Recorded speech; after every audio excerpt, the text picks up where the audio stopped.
क्या नंबर्स और कलर्स के बीच में कुछ कनेक्शन हो सकता है?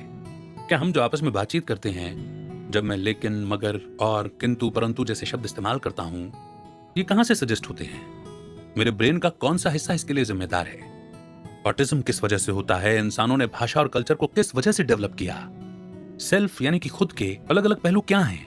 ये कुछ लेसन्स हैं जो आप आज की इस बुक समरी में सीखने वाले हैं। ये बेहद इंटरेस्टिंग समरी होने वाली है आपकी आज तक की लाइफ में, मैं ये यकीन के साथ कह सकता हूं। नमस्कार, मेरा नाम है अमित वाधवा और मैं हूं एक गिगलर। गीगल पर आपका बहुत बहुत स्वागत है।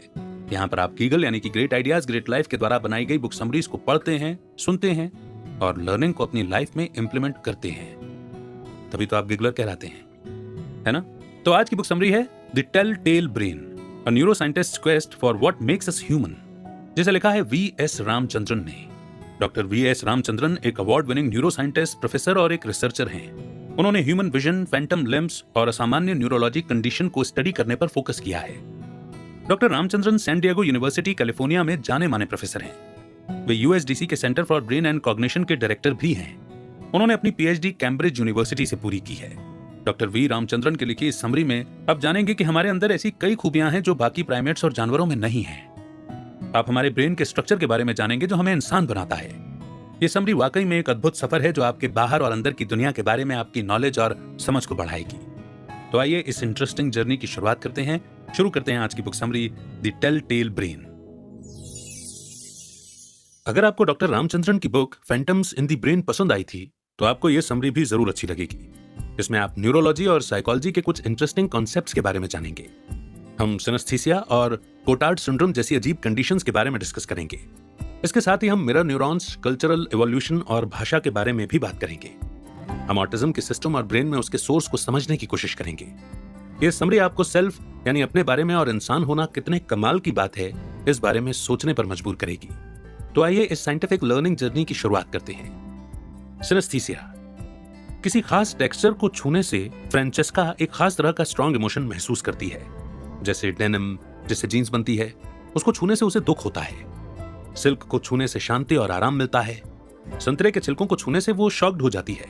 और वैक्स यानी कि मोम को छूने से वो शर्मिंदा महसूस करती है। जब एस्मेरिल्डा पियानो के अलग अलग नोट सुनती है तो उसे अलग अलग रंग दिखाई देते हैं। जैसे उसके लिए सी शार्प का मतलब है ब्लू कलर। सी शार्प जिसे हिंदी में पहला काला कहा जाता है। हारमोनियम के जो बटन होते हैं वो व्हाइट एंड ब्लैक कीज जो रहती हैं, तो सी शार्प यानी कि ब्लैक की। ये एस्मेरिल्डा को गाने याद रखने और पियानो बजाने में मदद करता है। ये दोनों औरतें पागल नहीं हैं। इन्हें एक न्यूरोलॉजिकल डिसऑर्डर है जिसे सिनेस्थीसिया कहा जाता है। इस कंडीशन में इंसान सेंसेशन, इमोशन और परसेप्शन सभी को एक साथ मिलाकर कुछ एक्सपीरियंस करता है। परसेप्शन यानी सेंसेस के माध्यम से किसी चीज के बारे में अवेयर होना। दुनिया में लाखों नॉर्मल लोगों में यह कंडीशन पाई जाती है। इन लोगों को सिनेस्थीस्ट कहा जाता है। जब डॉक्टर रामचंद्रन ने सिनेस्थीसिया पर अपनी रिसर्च शुरू की तब उनके दिमाग में 3 गोल्स थे। पहला तो यह साबित करना कि सिनेस्थीसिया सच में होता है, लोग सिर्फ इसे इमेजिन नहीं करते। दूसरा ये जानना कि ब्रेन में इस कंडीशन के होने का कारण क्या है। और तीसरा इस कंडीशन के पीछे के जेनेटिक्स को स्टडी करना। चार्ल्स डार्विन के कजिन फ्रांसिस गाल्टन पहले इंसान थे जिन्होंने सिनेस्थीसिया को सिस्टमैटिक ढंग से स्टडी किया। 1890 के डिकेड में पब्लिश्ड अपने पेपर में उन्होंने 2 तरह के सिनेस्थीसिया के बारे में लिखा था। पहली कंडीशन में प्रिंटेड यानी कि छपे हुए नंबर अलग रंगों में दिखते हैं और दूसरे में आवाज के कारण अलग अलग रंग दिखाई देते हैं। गाल्टन ने देखा कि एक सिनेस्थीस्ट एक नंबर के लिए एक रंग देखता है, लेकिन ये नंबर और कलर का कनेक्शन हर सिनेस्थीस्ट के लिए अलग होता है। जैसे मैरी के लिए 5 नंबर हमेशा ब्लू, 6 हमेशा पर्पल और 7 येलो या ग्रीन होता है। लेकिन आना के लिए वही 4 हमेशा येलो, 5 हमेशा रेड और 6 हमेशा लाइट ग्रीन होता है। तो कई न्यूरोलॉजिस्ट ने कहा कि सिनेस्थीस्ट बस बचपन की यादें याद कर रहे हैं। हो सकता है कि नंबर कलर का कनेक्शन तब बना हो जब वो बचपन में फ्रिज पर लगे नंबर मैग्नेट से खेलते थे। लेकिन ये तर्क इस बात को एक्सप्लेन नहीं करता कि क्यों कुछ लोग वहीं अटके रह गए और उनमें सच लगने वाली सेंसरी मेमोरी यानी कि यादें बनी रहती हैं। डॉक्टर रामचंद्रन की थ्योरी के मुताबिक सिनेस्थेटिक कहलाए जाने वाले लोगों के ब्रेन में कुछ तो ऐसा है जो हम में से ज्यादातर लोगों से अलग है। सिनेस्थीसिया करीब 1000 में 1 या 10,000 में से 1 लोगों में पाया जाता है। सुजैन बचपन से ही नंबर कलर कनेक्शन एक्सपीरियंस कर रही है। उसने ये बात कभी किसी को नहीं बताई क्योंकि उसे डर था कि कहीं लोग उसे पागल ना समझें। सुजैन को तब तक ये नहीं पता था कि ये एक न्यूरोलॉजिकल कंडीशन है और उसकी तरह और भी लोग हैं जब तक डॉक्टर रामचंद्रन ने क्लास में इसके बारे में डिस्कस नहीं किया। सुजैन के लिए number 3 blue, 5 light red, 7 bright red, 8 yellow और 9 येलो ग्रीन कलर है। डॉक्टर रामचंद्रन ने एक पेपर पर बड़ा सा नंबर 7 बनाकर सुजैन से पूछा कि उसे क्या दिख रहा है। उसने कहा कि वो रेड कलर का 7 लिखा हुआ है। वो ये जानती थी कि वो नंबर काले रंग से बनाया गया था, लेकिन उसे साफ साफ लाल रंग नजर आ रहा था। इसके बाद डॉक्टर रामचंद्रन ने अलग तरीका अपनाया। उन्होंने नंबर 7 को 3 बार कहा। सुजैन ने बताया कि एक बार जब वो इस नंबर को अपने मन में सोचती है तो उसे लाल रंग ही दिखता है। इसके बाद डॉक्टर रामचंद्रन ने कहा कि और अगर मैं कहूं 7 2 3 5 8 तो? तब सुजैन बोली कि हे भगवान, मुझे पूरा रेनबो दिख रहा है। डॉक्टर रामचंद्रन ने फिर एक पेपर पर 7 5 लिखा। सुजैन ने बताया कि जब ये नंबर बहुत पास होते हैं तब ये अपना रंग तो दिखाते हैं, लेकिन बहुत पास होने की वजह से वो एक दूसरे के रंग को फीका या हल्का कर देते हैं। अगर एक काले पेपर पर सफेद इंक से नंबर लिखा जाए तो नंबर 7 बिल्कुल साफ लाल दिखाई देता है। तो नंबर कलर सिनेस्थीसिया क्यों होता है? हमारे ब्रेन में रंगों के मेन एरिया में से एक को V4 कहते हैं। ये टेम्पोरल लोब के फ्यूसिफॉर्म गाइरस में होता है। डॉक्टर रामचंद्रन ये जानते थे कि इसी फ्यूसिफॉर्म गाइरस में नंबर का एरिया भी हो सकता है। उन्होंने इसे fMRI के जरिए पक्का किया। उन्होंने ढूंढ निकाला कि नंबर एरिया V4 के कलर एरिया के ठीक बगल में है। इस खोज से डॉक्टर रामचंद्रन इस नतीजे पर पहुंचे कि नंबर कलर सिनेस्थीसिया नंबर एरिया और कलर एरिया के बीच हुई क्रॉस वायरिंग की वजह से होता है। फ्रांसिस गाल्टन ने अपने पेपर में कहा था कि सिनेस्थीसिया परिवार से आता है। जैसे जैसे पेट में बच्चा बढ़ता है वैसे वैसे ब्रेन में एक्स्ट्रा कनेक्शन कटते जाते हैं। इस काट छाट के प्रोसेस को जीन्स कंट्रोल करते हैं। सिनेस्थिस्ट लोगों में जरूर कोई ऐसा म्यूटेशन होता होगा जिससे दो पास पास के एरिया में यह काट छाट अधूरा रह जाता है। इसकी वजह से ब्रेन में क्रॉस वायरिंग या फिर एक दूसरे के करीब वाले एरिया में जरूरत से ज्यादा लिंक बन जाते हैं। नेक्स्ट चैप्टर है the neurons that shaped civilisation. एक मछली अंडे से निकलते ही तैर सकती है। घोड़े के बच्चे पैदा होने के कुछ मिनट बाद ही अपने झुंड में शामिल हो जाते हैं। बतख के बच्चे अंडे से निकलने के बाद अपनी मां के पीछे पीछे चलने लगते हैं। लेकिन एक इंसान का बच्चा ही है जो पैदा होने के बाद अपना सिर तक नहीं उठा पाता है। इंसान के बच्चे को 24 घंटे देखभाल की जरूरत होती है। वो बहुत धीरे धीरे बड़ा होता है। बहुत सालों तक सीखने के बाद हम एडल्ट बनते हैं। इस चैप्टर में हम डिस्कस करेंगे कि कैसे मिरर न्यूरॉन्स नाम के एक खास तरह के ब्रेन सेल ने हमारे कल्चर में बहुत ही इंपॉर्टेंट रोल निभाया है। सिर्फ इंसान ही ऐसा जीव है जिसका इतना कॉम्प्लेक्स कल्चर है जिसमें नॉलेज और स्किल्स शामिल हैं, जो भाषा और नकल के जरिए एक इंसान से दूसरे इंसान में जाती है। डॉक्टर रामचंद्रन का मानना है कि मिरर न्यूरॉन हमारे दिमाग के इवोल्यूशन के बारे में कई सवालों का जवाब दे सकते हैं।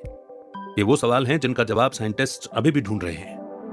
पहला, इंसान के ब्रेन ने अपना मौजूदा साइज और शायद अभी की इंटेलेक्चुअल एबिलिटी भी 3 लाख साल पहले पाली थी। लेकिन आग जलाना, टूल्स का इस्तेमाल, आर्ट, भाषा जैसी स्किल्स जो सिर्फ इंसानों के पास है, बस 75,000 साल पहले ही आई है। तो इसका कारण क्या है? ब्रेन को ये स्किल्स डेवलप करने में इतना समय क्यों लगा और क्यों ये स्किल्स अचानक से हमारे अंदर आई? दूसरा, हमारे वोकल ऑर्गन किसी भी दूसरे प्राइमेट्स के मुकाबले बहुत ज्यादा कॉम्प्लेक्स हैं, लेकिन हमारे ब्रेन में सोफिस्टिकेटेड लैंग्वेज एरिया के बिना ये किसी काम के नहीं होते। चार्ल्स डार्विन के मुताबिक इंसानों ने अपनी आवाज को बदलने की स्किल का इस्तेमाल कोर्टशिप यानी कि एक पार्टनर को अपनी ओर अट्रैक्ट करने के लिए शुरू किया था। जैसे जैसे हमारी काबिलियत बढ़ती गई वैसे वैसे ब्रेन ने भाषा को डेवलप किया। लेकिन हमने शब्द कैसे बनाए और उसका मतलब दूसरों तक कैसे फैलाया? कई दशक पहले वर्नॉन माउंटकेसल नाम के न्यूरोलॉजिस्ट ने मोटर कमांड न्यूरॉन्स की खोज की। ये वो सेल है जो एक बंदर के ब्रेन के फ्रंटल लोब में होते हैं। जब बंदर एक खास एक्शन करता है तब ये न्यूरॉन इस फ्रंटल लोब में एक्टिव हो जाते हैं। जैसे एक न्यूरॉन तब एक्टिव होता था जब बंदर एक लीवर खींचता, दूसरा न्यूरॉन तब एक्टिव होता जब वो एक मूंगफली हाथ में उठाता है, और एक और न्यूरॉन तब एक्टिव होता है जब बंदर मूंगफली को मुंह में डालता है। इटली के एक न्यूरोलॉजिस्ट गियाकोमो रिजोल्टी 1990 के डिकेड में इस मोटर कमांड न्यूरॉन को स्टडी कर रहे थे, लेकिन उन्होंने कुछ और नई अजीब चीज देखी।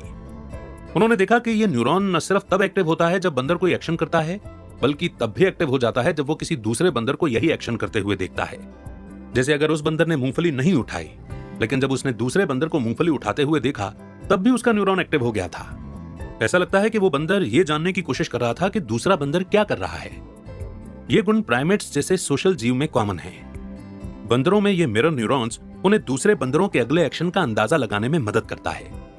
इंसानों में मिरर न्यूरॉन्स ज्यादा कॉम्प्लेक्स होते हैं, जिसकी वजह से इंसान एक दूसरे की नकल कर पाते हैं। यही वजह है जिससे कल्चर, भाषा और नॉलेज दूसरे लोगों में फैल पाया।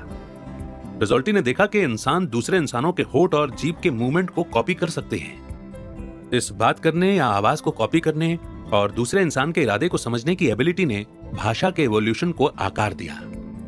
रिजॉल्टी की खोज के बाद कई तरह के रिसर्चर्स ने और भी कई तरह के मिरर न्यूरॉन्स ढूंढ निकाले। टोरंटो यूनिवर्सिटी में रिसर्चर्स ने उन लोगों के एंटीरियर यानी आगे के सिंगुलेट में सेल्स पर ध्यान दिया जिनकी न्यूरो सर्जरी हो रही थी। ये लोग सर्जरी के दौरान जगे हुए थे और अपने आसपास होने वाली चीजों को समझ रहे थे। एंटीरियर सिंगुलेट में ऐसे न्यूरॉन्स होते हैं जो स्किन के पेन रिसेप्टर पर रिस्पॉन्ड करते हैं। इन्हें सेंसरी पेन न्यूरॉन्स कहते हैं। हालांकि इन लोगों को रिसर्चर्स ने किसी तरह का दर्द नहीं पहुंचाया था, लेकिन जब उन्होंने दूसरे लोगों को दर्द में देखा तो इनके पेन न्यूरॉन एक्टिव हो गए थे। अगर मिरर न्यूरॉन्स हमसे दूसरे लोगों की नकल करवाते हैं तो वो क्या है जो हमें बिना सोचे समझे हर चीज की नकल करने से रोकता है? अगर किसी और को दर्द में देखकर हमारे मिरर न्यूरॉन्स काम करने लगते हैं तो वो क्या है जो हमें उनका दर्द महसूस करने से रोकता है? तो इसका जवाब यह है कि हमारे ब्रेन में लेफ्ट इंफीरियर पैराइटल लोब होता है जो किसी भी सिचुएशन के लिए एक्शंस की असल जैसी इमेजेस बनाता है। हमारे ब्रेन में एक फ्रंटल कॉर्टेक्स भी होता है जो एक को छोड़कर बाकी सभी ऑप्शंस को दबा देता है। यहीं से हमारी फ्री विल या हमारी इच्छा आती है। लेकिन ऐसे भी पेशेंट्स होते हैं जिनका फ्रंटल कॉर्टेक्स डैमेज हो चुका होता है। वो अपने आप को हरकतों को कॉपी करने से रोक नहीं पाते। इस कंडीशन का नाम इकोप्रेक्सिया है। बात जब दूसरों के दर्द को महसूस करने की आती है तो हमारी स्किन में सिग्नल्स और हाथों में ऐसे रिसेप्टर होते हैं जो मिरर न्यूरॉन की एक्टिविटी को कुछ हद तक कवर करते हैं। ये आपके हायर ब्रेन सेंटर्स को यह सिग्नल भेजते हैं कि आपको कोई चीज नहीं छू रही है। इसकी वजह से जहां आप दूसरे के दर्द को समझ सकते हैं वहीं आपको यह भी पता होता है कि आपका शरीर उससे अलग है। वॉशिंगटन यूनिवर्सिटी के कॉग्निटिव साइकोलॉजिस्ट एंड्रयू मोल्ड्सॉफ ने भी मिरर न्यूरॉन्स के बारे में एक इंपॉर्टेंट फैक्ट पता लगाया है। उनके फंक्शंस हमारे दिमाग में हार्डवेयर की तरह जुड़े हुए हैं। ये हमारे पैदा होने के समय से हमारे साथ होते हैं और हमें इन्हें सीखने की जरूरत नहीं पड़ती। मोल्ड्सॉफ ने इस बात को साबित कर दिया जब उन्होंने देखा कि कैसे एक छोटा सा बच्चा पैदा होने के कुछ घंटों बाद ही अपनी मां को देखकर उसकी नकल करने लगता है। जैसे जब वो अपनी जीभ बाहर निकालती है तो वो भी यही करता है।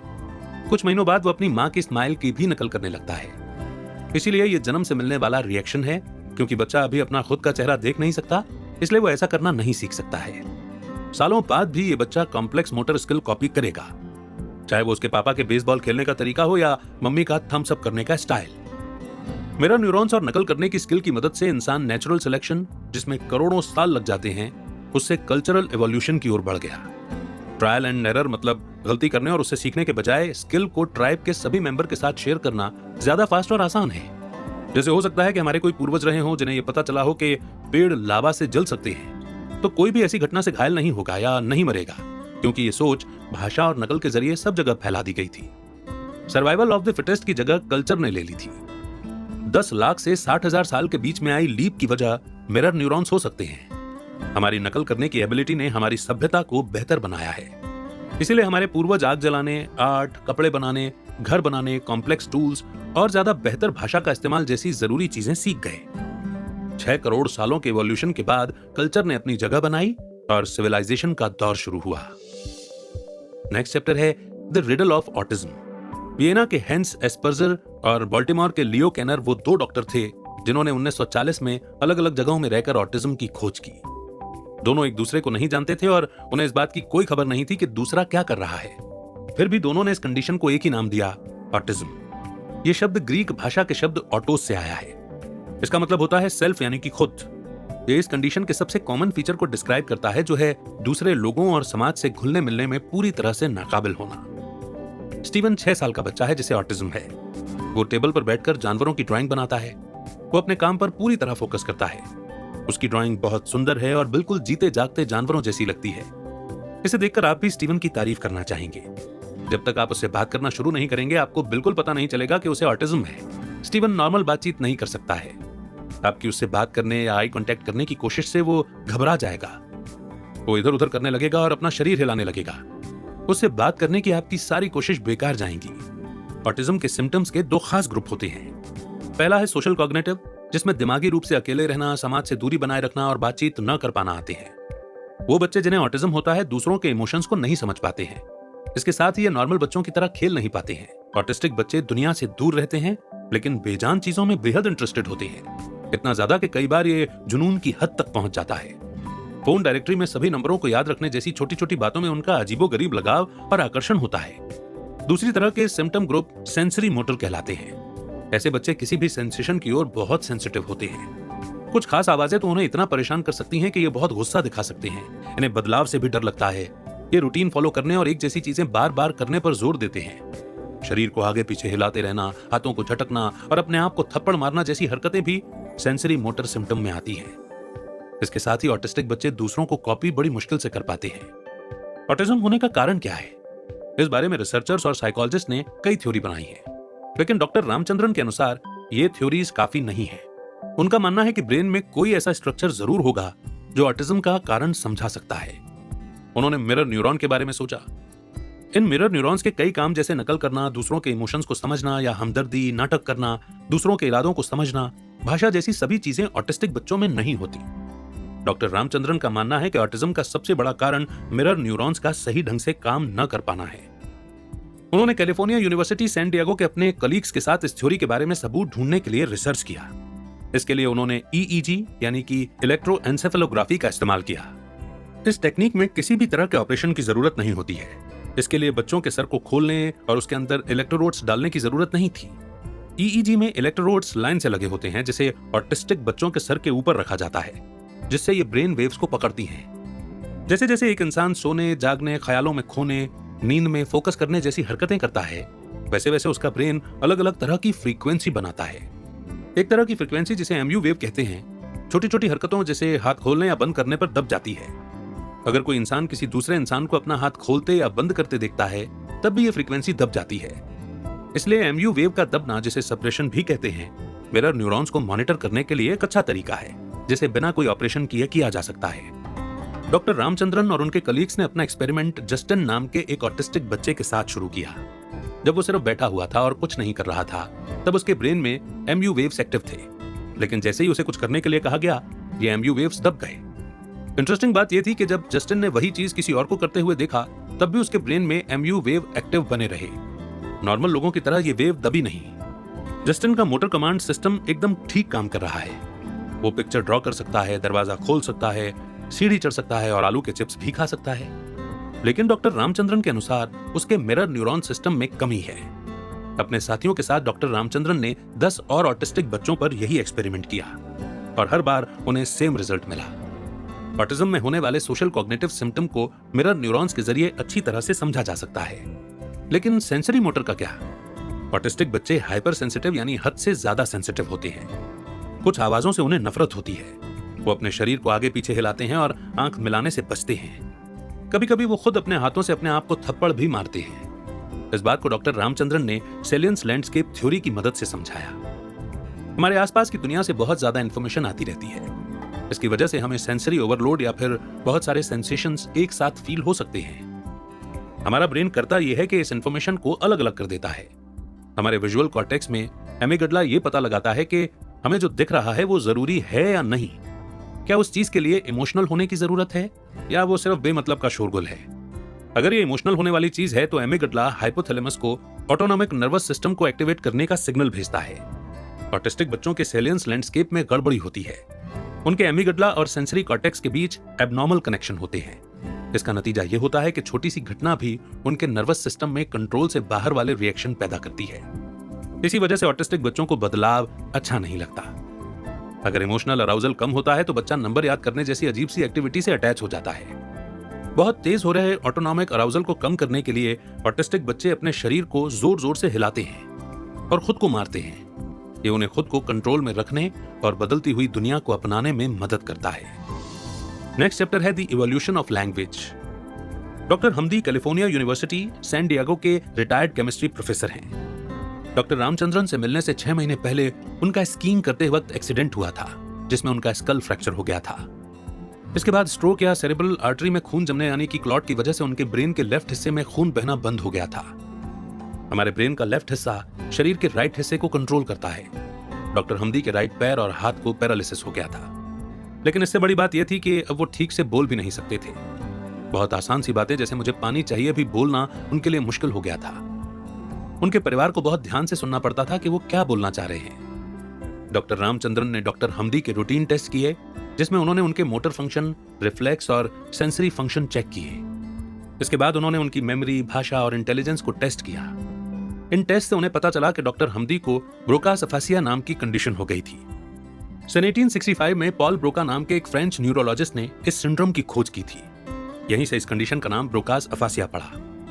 ब्रोकास अफासिया एक तरह भाषा में कमी को दिखाता है, जिसमें पेशेंट ये जानता है कि उसे क्या कहना है, लेकिन उसका बोलना धीरे और मुश्किल हो जाता है। ऐसे लोग एक सी आवाज में बहुत रुक रुक कर बात करते हैं, इनके सेंटेंस पूरे नहीं होते। डॉक्टर हमदी भी फंक्शन वर्ड जैसे और, अगर, तब का इस्तेमाल नहीं कर पा रहे थे। फंक्शन शब्दों का अपने आप में कोई मतलब नहीं होता, ये सिर्फ एक सेंटेंस के अलग अलग भाग को आपस में जोड़ते हैं। डॉक्टर रामचंद्रन ने डॉक्टर हमदी से स्कीइंग के दौरान हुए उनके एक्सीडेंट के बारे में पूछा। उन्होंने इसे बहुत धीरे धीरे और बहुत रुक रुक कर बताया। डॉक्टर रामचंद्रन को पता चला कि अब डॉक्टर हमदी अपने लेफ्ट हाथ से लिख सकते थे, जबकि असल में वो राइट हैंड का इस्तेमाल करते थे। डॉक्टर हमदी ने यह भी बताया कि जब लोग जल्दी जल्दी बात करते हैं तो वो सब समझते हैं, लेकिन उनका जवाब देने में उन्हें बहुत समय लग जाता है। डॉक्टर रामचंद्रन ने उनसे मैथ्स का एक सवाल पूछा। अगर मेसी और जॉन दोनों के पास कुल मिलाकर 18 सेब हैं और जॉन के पास मेसी से दुगने सेब हैं, तो दोनों के पास कितने सेब हुए? डॉक्टर हमदी ने कुछ समय लेते हुए जवाब दिया 6 उनका जवाब सही था। इससे यह बात तो पक्की हो गई थी कि डॉक्टर हमदी मैथ्स के आसान सवाल और कॉम्प्लेक्स बातें समझ सकते थे, लेकिन जहां बात मैथ्स के मुश्किल सवालों की आती है, जैसे सिंबल वाले अलजेब्रा, वहां डॉक्टर हमदी फेल हो गए। ऐसा हो सकता है कि ब्रोका एरिया ग्रामर, भाषा और अलजेब्रा और कंप्यूटर प्रोग्रामिंग जैसी रूल्स वाली भाषाओं के लिए जिम्मेदार होता है। इससे डॉक्टर रामचंद्रन ने यह नतीजा निकाला कि डॉक्टर हमदी को लैंग्वेज डिसऑर्डर है, न कि स्पीच प्रॉब्लम। ऐसा इसलिए क्योंकि जब उन्होंने डॉक्टर हमदी को अपने स्कीइंग एक्सीडेंट के बारे में लिखने के लिए कहा तो उनकी कहानी में और, लेकिन और अगर जैसे शब्द गायब थे। जब डॉक्टर रामचंद्रन ने उन्हें हैप्पी बर्थडे गाने को कहा तो उन्होंने गाने को सुर में गाया और सभी शब्दों को ठीक से कहा। इंसान की भाषा इतनी कॉम्प्लेक्स और एक्सप्रेसिव है कि कुछ लोग समझते हैं कि उसके लिए शायद पूरा ब्रेन या उसका एक बड़ा हिस्सा काम करता होगा, लेकिन डॉक्टर हमदी जैसे केस बताते हैं कि भाषा के लिए हमारे ब्रेन में स्पेशल स्ट्रक्चर होते हैं। ब्रेन के अलग अलग हिस्से भाषा को प्रोसेस करते हैं, लेकिन ये सभी हिस्से एक ही सिस्टम से जुड़े हुए हैं। भाषा के 3 अलग अलग हिस्से होते हैं। पहले में लेक्सिकॉन यानी कि शब्द आते हैं जो कि चीजों, एक्शन या इवेंट को बताते हैं।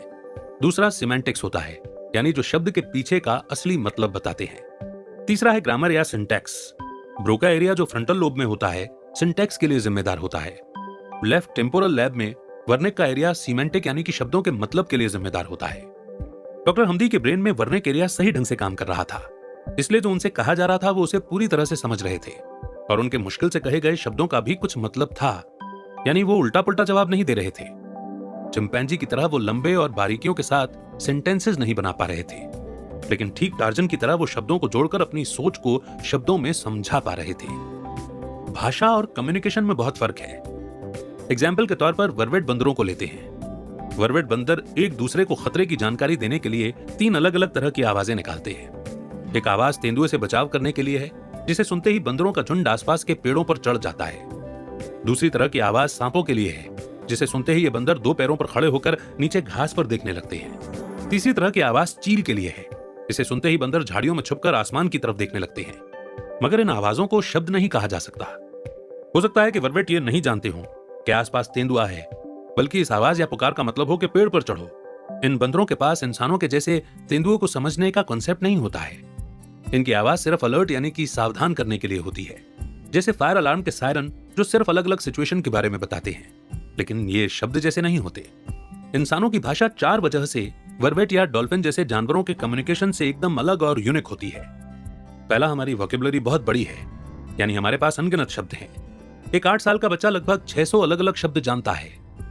दूसरा, सिर्फ इंसान ही फंक्शन वर्ड्स का इस्तेमाल करते हैं। भले ही वर्वेट ऊपर चढ़ जाओ या खतरा समझते हूं, लेकिन इंसान ही और, लेकिन, अगर, मगर, फिर इन जैसे फंक्शन वर्ड्स का इस्तेमाल कर सकते हैं। तीसरा, सिर्फ इंसान ही ऐसी चीजों के बारे में बात करते हैं जो अभी नहीं हो रही है, यानी कि काल्पनिक बातें। ये बीते हुए या आने वाले समय की बात बताते हैं। जैसे हम कहते हैं कि मैंने कल पेड़ पर एक आम देखा था, मैं कल उसे तोड़ूंगा, लेकिन सिर्फ तभी अगर वो पका होगा। ऐसी कॉम्प्लेक्स बातें जानवर नहीं कर सकते। एप यानी कि वानर ऐसा जानवर है जिसे साइन लैंग्वेज सिखाई जा सकती है, और जरूरत होने पर अगर कोई चीज उसके सामने ना हो तो वो उसके लिए साइन लैंग्वेज में इशारा कर सकता है। जैसे भूखे होने पर वो केले के लिए इशारा कर सकता है, लेकिन इससे ज्यादा और कुछ नहीं। सिर्फ इंसान ही मेटाफर यानी कि ऐसे शब्द जिनका मतलब कुछ और ही होता है, और एनोलॉजी मतलब किसी 2 चीज के बीच में समानता और अंतर बताना जैसे शब्द बना सकता है।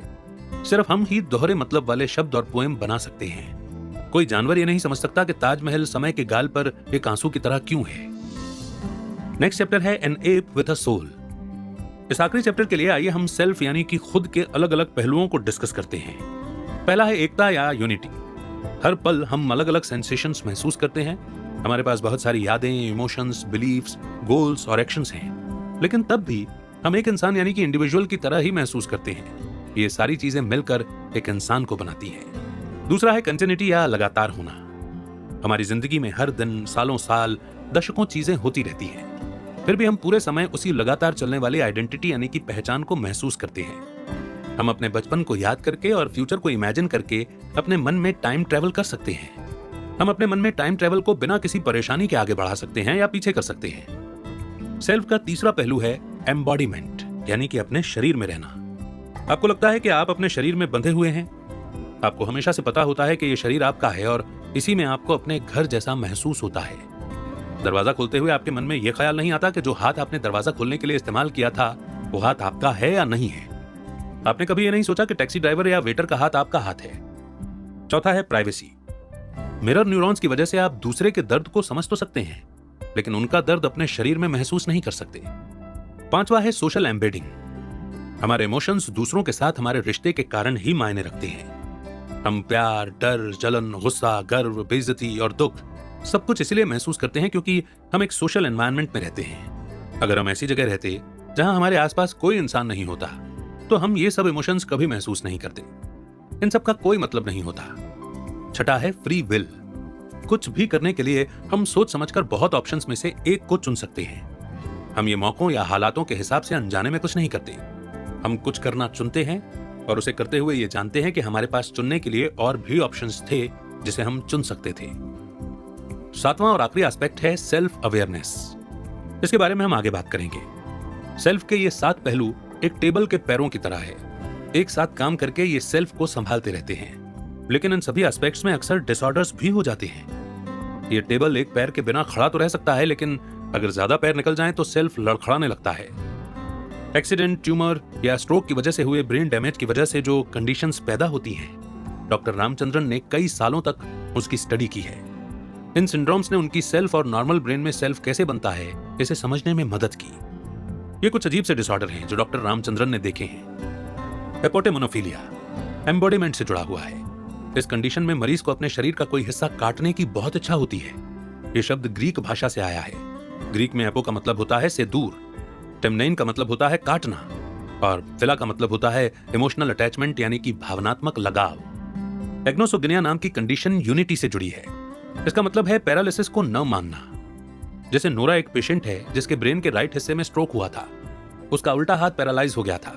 जब डॉक्टर रामचंद्रन ने उसे अपने पैरालाइज्ड हाथ से अपनी नाक छूने को कहा तो उसने अपने राइट हाथ से अपना लेफ्ट हाथ उठाकर अपनी नाक छू ली। जब डॉक्टर ने पूछा कि ये पैरालाइज्ड हाथ किसका है तो नोरा का जवाब था मेरी मां का। आउट ऑफ बॉडी एक्सपीरियंस भी यूनिटी से जुड़ा हुआ है।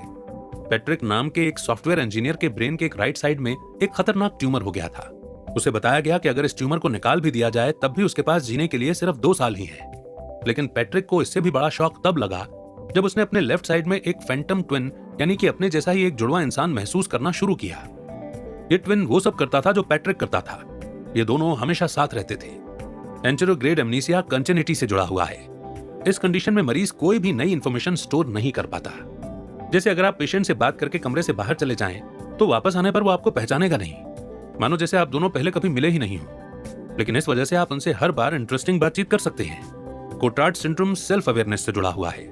इसमें पेशेंट ये मानता है कि वो मर गया है। अली 30 साल का इंटेलिजेंट इंसान है। जब वो टीनेजर था तब उसे एपिलेप्टिक सीजर यानी कि दौरे आने लगे थे। बीच बीच में उसे डिप्रेशन के दौरे भी आया करते थे। हफ्ते में लगभग 2 बार अली ऐसे समय से गुजरता जिसमें वो दुनिया से एकदम अलग हो जाता था। वो एकटक देखता रहता, अपने होठों को खोलता बंद करता और अपने शरीर को अजीब तरह से मोड़ता था। डॉक्टर रामचंद्रन ने उसकी कंडीशन को एक तरह की एपिलेप्सी कॉम्प्लेक्स पार्शियल सीजर से डायग्नोस किया। पूरे शरीर के दौरे के बजाय ये सीजर सिर्फ टेम्पोरल लोब पर ही असर डालता है, जिसकी वजह से मरीज के इमोशंस में बदलाव आ जाता है। जब डॉक्टर रामचंद्रन ने उससे बात की तो उसने उन्हें बताया कि वो एक लाश है, वो मर चुका है, वो एक खाली कब्र की तरह है या फिर एक भूत है जो दूसरी दुनिया में रहता है। लेकिन डॉक्टर ने अली को समझाया कि ये कंडीशन है जो ब्रेन में वायरिंग की गड़बड़ होने की वजह से होता है। वो दवाई लेकर इन दौरों को कंट्रोल कर सकता है। अली को लेमोट्रिजिन नाम का एक एंटी कन्वल्शन ड्रग दिया गया। कुछ महीने बाद उसके दौरे पूरी तरह से बंद हो गए। उसके डिप्रेशन में भी कमी आई, लेकिन अभी भी वो यही मानता है कि वो मर चुका है। इससे डॉक्टर रामचंद्रन ने यह समझा कि कोटार्ड सिंड्रोम का मिरर न्यूरॉन से कुछ ना कुछ कनेक्शन है। ये सेल न सिर्फ दूसरे लोगों को ऑब्जर्व करते हैं, बल्कि अपने अंदर झांक कर अपने इमोशंस को भी समझते हैं। ये अपने बारे में सोचने और सेल्फ अवेयरनेस में कंट्रीब्यूट करते हैं। और इतनी इंटरेस्टिंग समरी को सुनने के बाद अब हम पहुंच गए हैं उस मोड़ पर जिसे हम कंक्लूजन कहते हैं। तो आइए अपनी लर्निंग्स को दोहरा लेते हैं। इस समरी में आपने सिनेस्थीसिया के बारे में समझा। ये एक ऐसी कंडीशन है जिसमें इंसान को नंबर या आवाज में रंग दिखाई देते हैं। कुछ सिनेस्थीसिस्ट चीजों को छूकर उन्हें टेस्ट कर सकते हैं या बहुत ज्यादा इमोशंस फील कर सकते हैं। सिनेस्थीसिया ब्रेन के अलग अलग हिस्सों में क्रॉस वायरिंग की वजह से होता है। आपने मिरर न्यूरॉन्स और उसने हमारी सिविलाइजेशन को कैसे आगे बढ़ाने में मदद की, इसके बारे में भी जाना। हमारी कॉपी करने की एबिलिटी ने नेचुरल सिलेक्शन के बजाय कल्चर पर शिफ्ट करने में मदद की। मिरर न्यूरॉन्स की मदद से हम कई इंपॉर्टेंट स्किल्स एक दूसरे तक पहुंचा पाए। इसके बाद आपने ऑटिज्म और उसके न्यूरोलॉजिकल कारण के बारे में समझा। दूसरे के इमोशंस को न समझ पाना और अपने आसपास की दुनिया से अलग रहना कुछ सोशल कॉग्निटिव सिम्टम्स हैं जो मिरर न्यूरॉन की वजह से पाए जाते हैं। दूसरी तरफ सेंसरी मोटर सिम्टम्स एमिगडला और सेंसरी कॉर्टेक्स के बीच के गड़बड़ कनेक्शन की वजह से होता है। ऑटिस्टिक बच्चे एक जैसी चीजें और एक ही रूटीन को फॉलो करना पसंद करते हैं। वो अपने शरीर को आगे पीछे हिलाकर बहुत तेज ऑटोनॉमिक अराउजल पर काबू करने की कोशिश करते हैं। आपने इंसान की भाषा की सुंदरता को भी देखा।